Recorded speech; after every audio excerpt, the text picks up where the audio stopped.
A cancer diagnosis is shocking and confusing. If your parent has just received this news, your best weapon is to be proactive.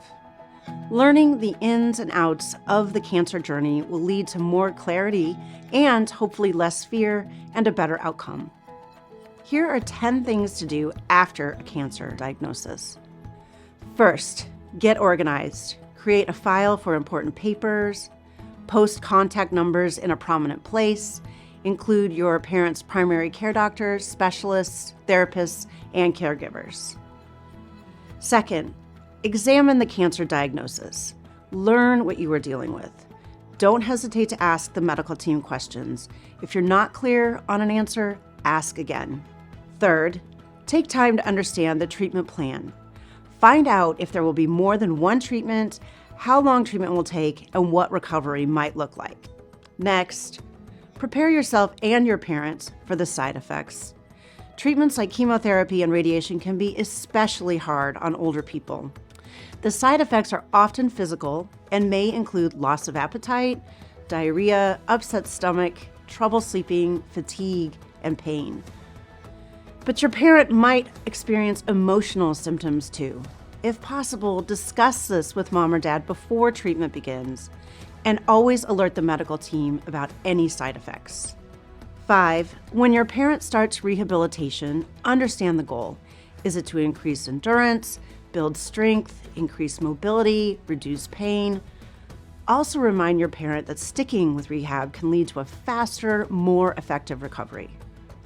Think of yourself as a coach or cheerleader, urging mom or dad to keep going and celebrating every little victory. 6, it's super important to stay connected with your parent. Even if you're very close, coping with cancer might strain your relationship. Do your best to communicate openly and honestly while respecting your parents' feelings. 7, put together a cancer care team of family, friends, and neighbors.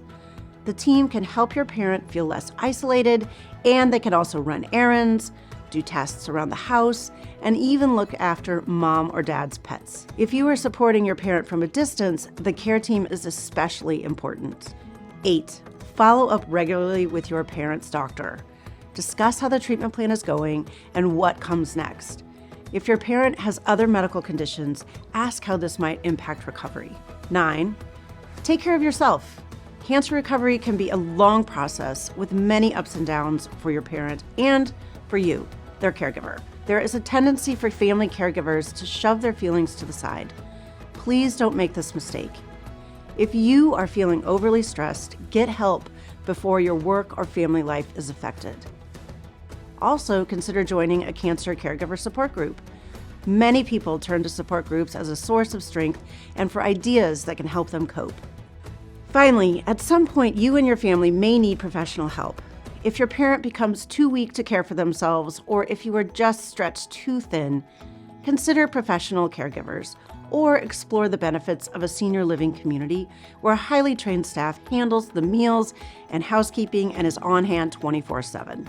Also consider a short-term stay at Atria. This can be the perfect way to transition from a hospitalization or rehab stay and prevent you from caregiver burnout. I hope you found this advice useful. Please share this video with anyone who may also find it useful, and visit thecaregiversguide.com for more content created for caregivers like you. Thank you for watching.